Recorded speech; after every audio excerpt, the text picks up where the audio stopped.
slavery is wrong. A slave is a person who is the property of another or others, such that whatever the slave produces can be taken by force or the threat of force.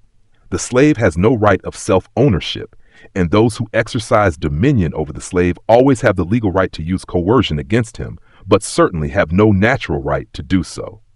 He who takes the life, liberty, or property of another without that other's consent is stealing.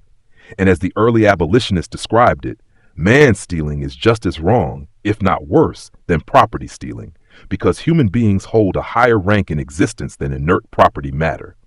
Taxation is a form of slavery.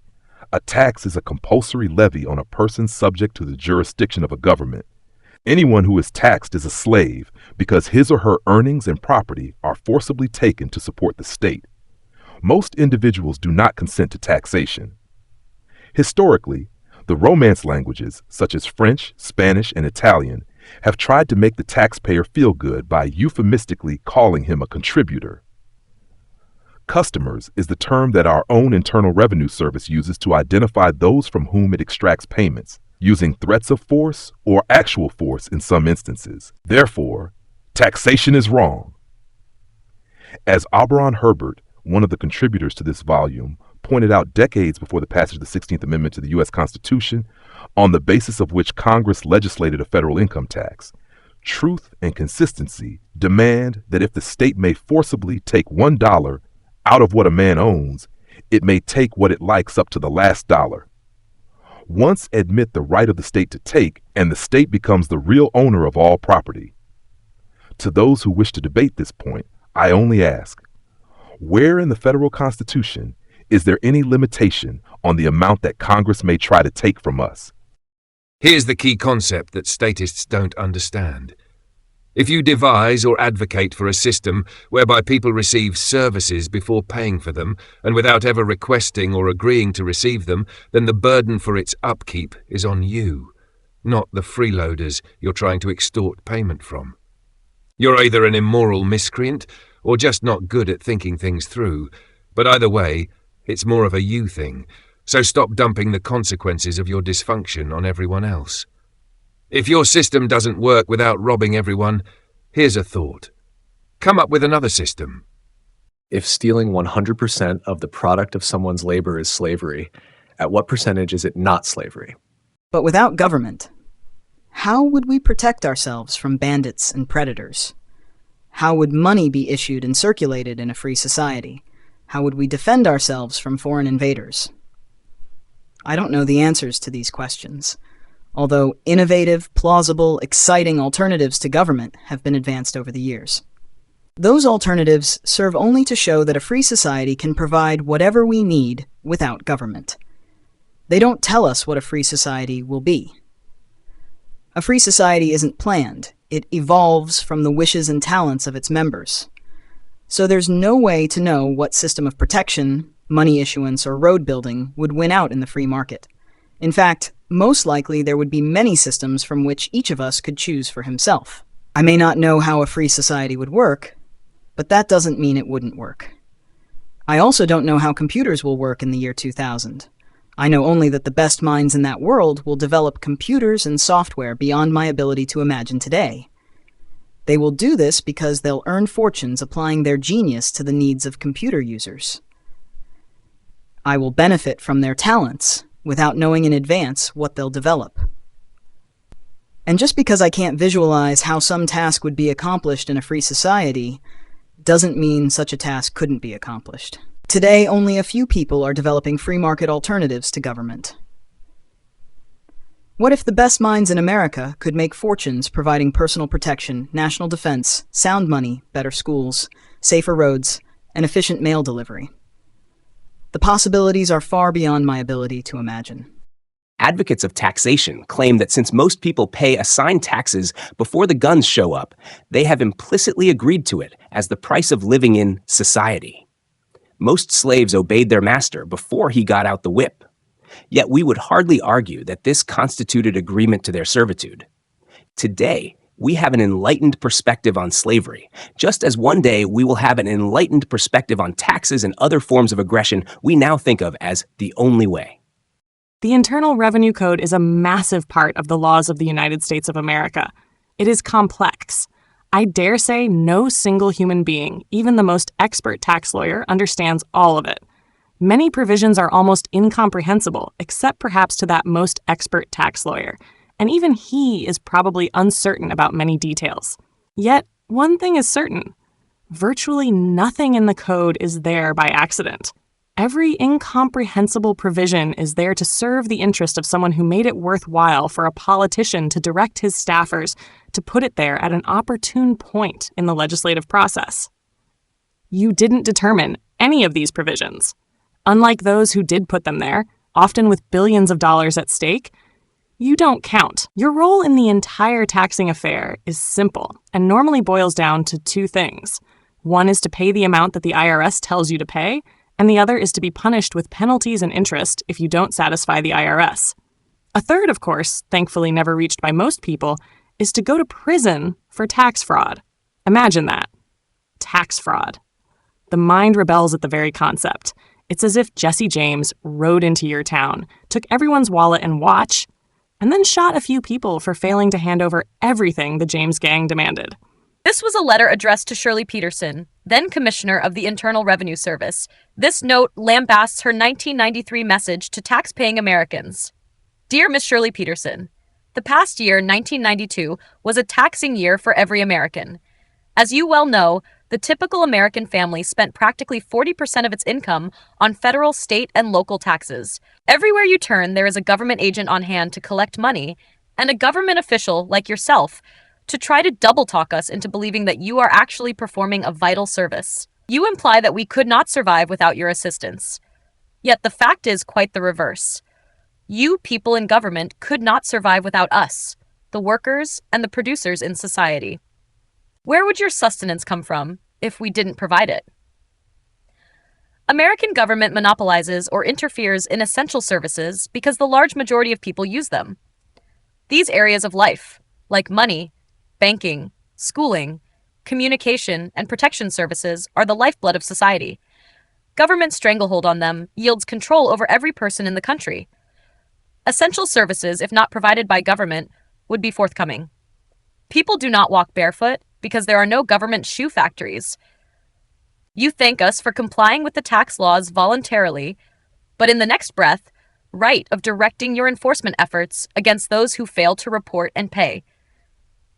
Come on, Miss Peterson. The only reason millions and millions of taxpayers send you their money voluntarily is because you, Congress, and the Federal Marshal Service threaten them with imprisonment, penalties and fines, and confiscation of their property if they do not. You would surrender your wallet to a thief who brandished a gun and threatened you for your money or your life, but you wouldn't call it voluntary.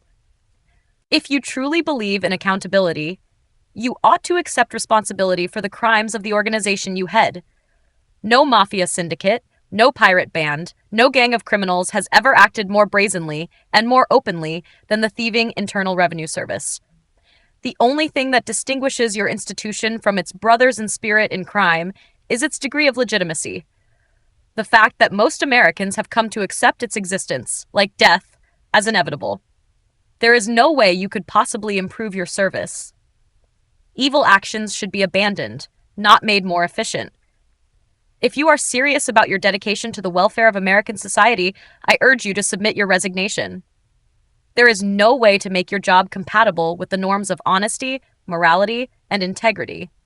Please think about this before you work another day on the job.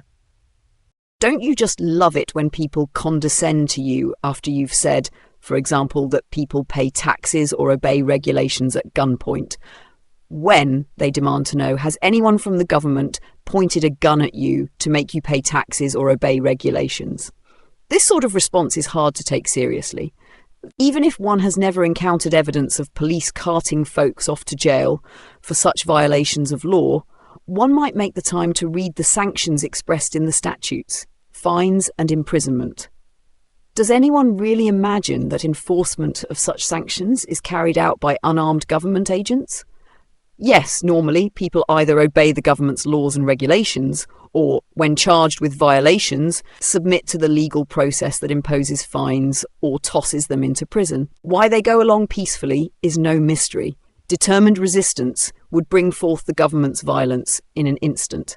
So in fact, the gun is always there and always known to be there whenever the government requires or forbids anything, especially when it categorizes an action as a felony, as it has done for hundreds, maybe thousands of actions, many with no victim except the grasping and intrinsically violent state itself. Instead of threatening recalcitrant citizens with jail, educate them to their civic duties. Demonstrate why they ought to contribute to their government.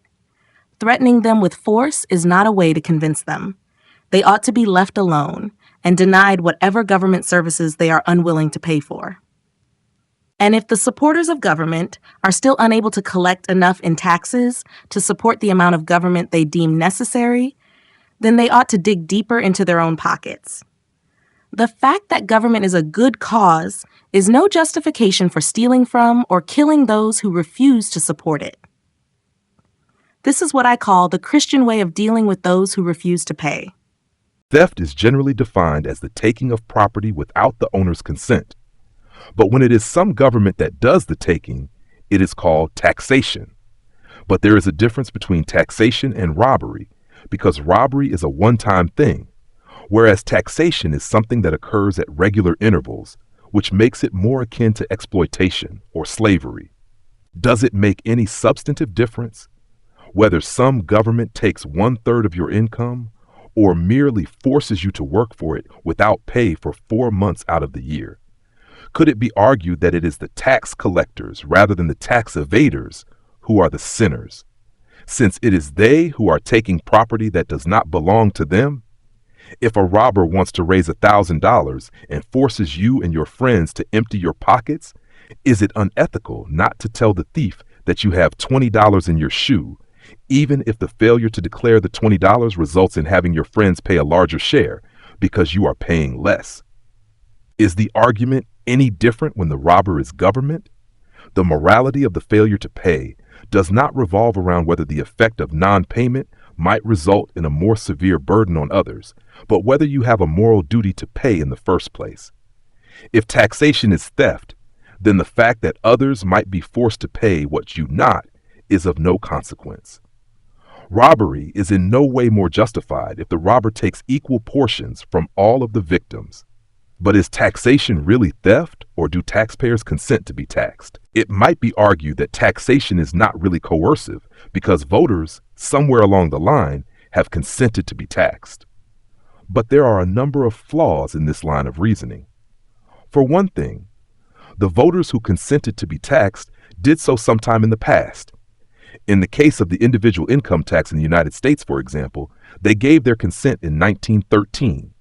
Many of the people who gave their consent then are now dead, and many of those who were alive and of voting age back then did not give their consent. It is a fundamental principle of both common law and basic justice that one person cannot be held for the contract or another. So even if consenting to be taxed is viewed as a contract between citizens and the state, the contract is null and void as far as those who did not consent are concerned. So taxation cannot be said to be non-coercive just because some group of voters agreed to be taxed sometime in the past. The most un-American phrase in our modern vocabulary is take-home pay. What do we mean, take-home pay? When I hire a man to work for me, we discuss 3 things: the job to be done, the hours he shall work, and the wages he shall receive.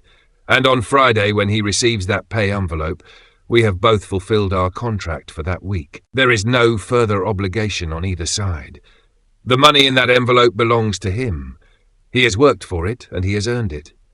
No one, not even the United States government, has the right to touch it. Who dares to lay profane hands upon that money to rudely filch from that free man the fruits of his labor, even before the money is in his own hands? This is a monstrous invasion of the rights of a free people and an outrageous perversion of the spirit of the Constitution. This is the miserable system foisted upon the people of our country by New Deal zealots and arrogant communists who have wormed themselves into high places in Washington. This system is deliberately designed to make involuntary tax collectors of every employer and to impose involuntary tax servitude upon every employee. We don't need to go to Russia for slavery. We've got it right here. Suppose America's best entrepreneurs were competing to provide the best schooling, the safest and fastest roads, the most stable money, the best defense. Today, the government preempts these fields through prohibition, regulation, or subsidy. But once it became profitable for the world's best and freest minds to address these needs, we could enjoy excellence in protection, schooling, and purchasing power comparable to what we now get in telephones, computers, and fax machines. How would these things operate? I have no idea. And it would be presumptuous to think that I knew what people would want and what geniuses would create. I know only that a market solution would provide what we need and desire, not what enhances the politicians and their allies. By the time I am 67, over $600,000 will be paid over into Social Security on my behalf. That money would have been worth $1.9 million if I had gotten a 5% return. My annual interest would be $95,000. The government promises me $3,075 a month at 67, which is $37,000 a year. How is this not theft? Sometimes apologists for the state argue against the taxation is theft claim by asserting that the government is providing everyone with protection of life and property, and therefore it is not simply stealing from anyone, but providing a critical quid pro quo. Seems half plausible at first hearing. But the more you think about it, the less plausible it seems, for a host of reasons.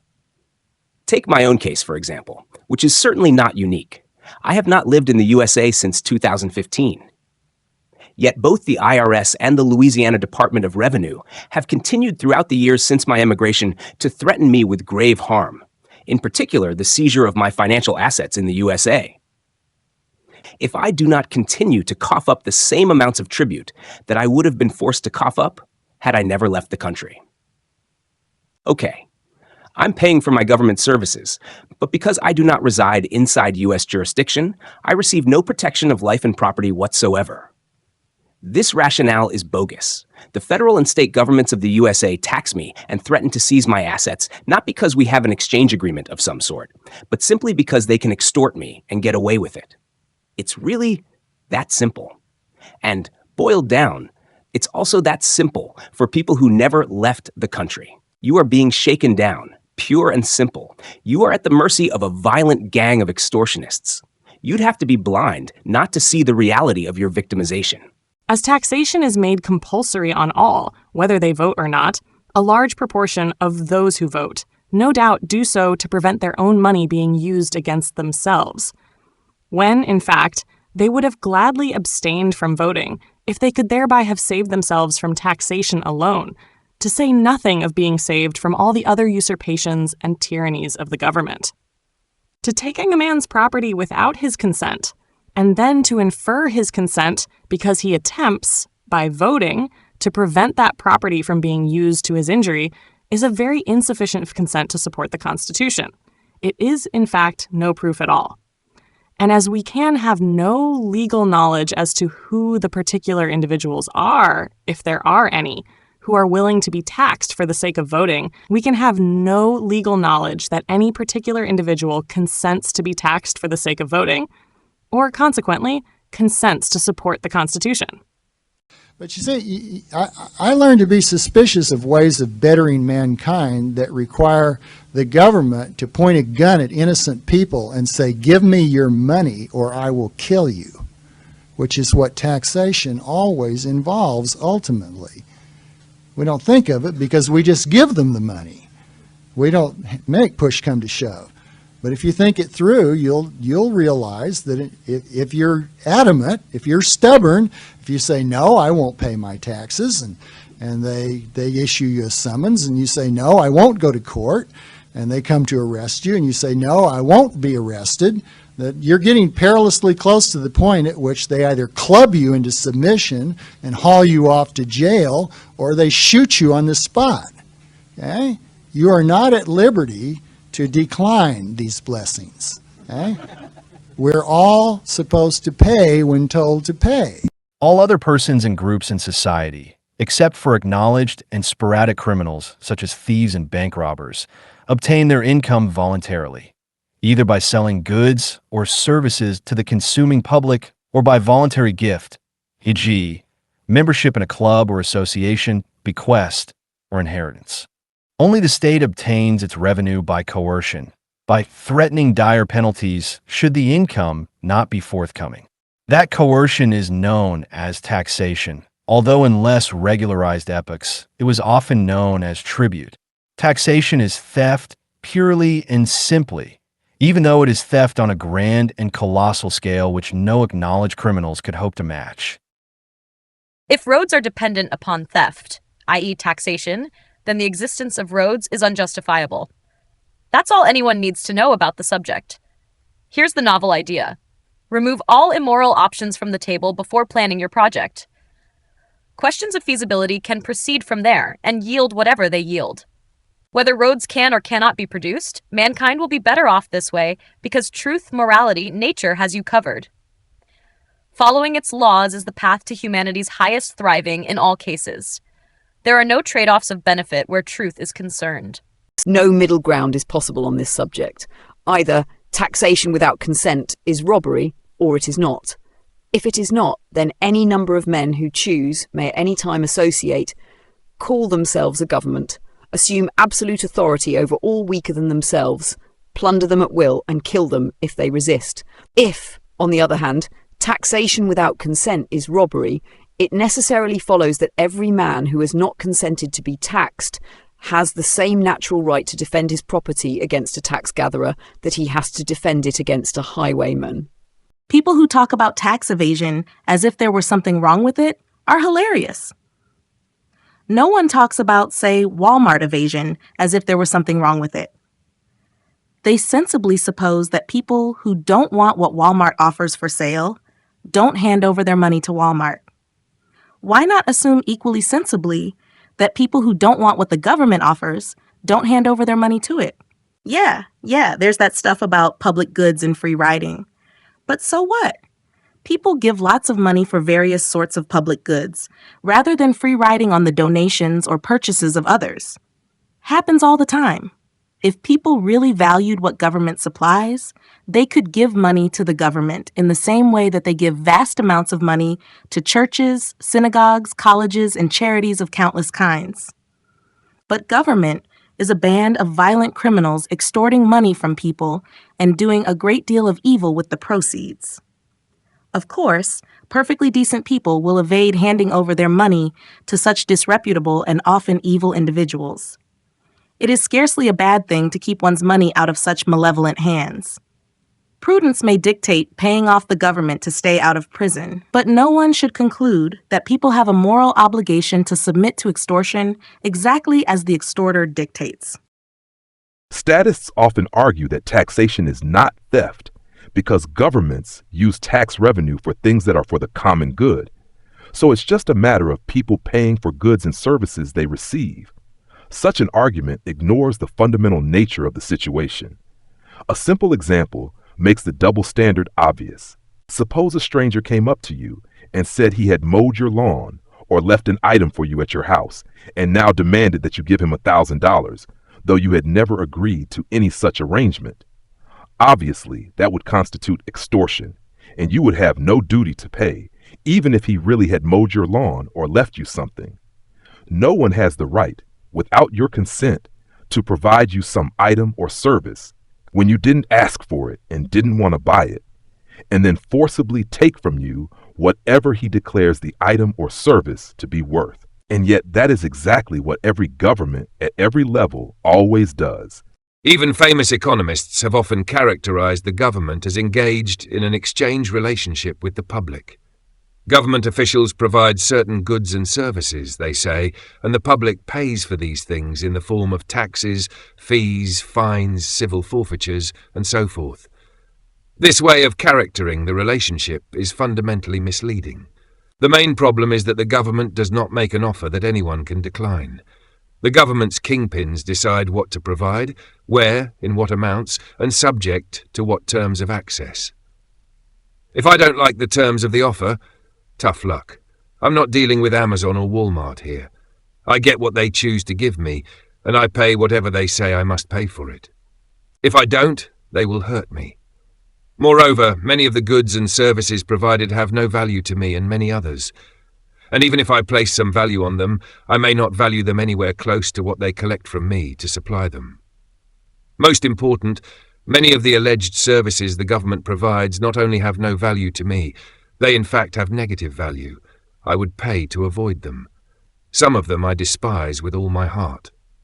The government does not give a big or little shit if I don't want my taxes used to spy on me, extort me, abuse me with a multitude of vicious laws and regulations, or lavish trillions of dollars on the merchants of death and the armed forces so they can roam the world slaughtering people disliked by Saudi Arabia, Israel, and the neocons in the USA. I pay, like it or not, and in exchange I get all this shit that I hate with all my heart and soul. This is not my idea of an exchange arrangement. It is not true that the services would be impossible without taxation. That assertion is denied by the fact that the services appear before taxes are introduced. The services come because there is need for them. Because there is need for them, they are paid for in the beginning with labor and in a few instances with voluntary contributions of goods and money. The trade is without compulsion and therefore equitable. Only when political power takes over the management of these services does the compulsory tax appear. It is not the cost of the services which calls for taxation. It is the cost of maintaining political power. If some in our society think that certain government services are necessary, then let them collect the revenues to support those services in a voluntary fashion. We who oppose taxation may or may not support their efforts. It would soon be revealed which services are sufficiently desired. And if the people collecting the money to support these services do not, in their judgment, collect enough, then let them dig into their own pockets to make up the deficiency or do without. They do not have the right to spend other people's money.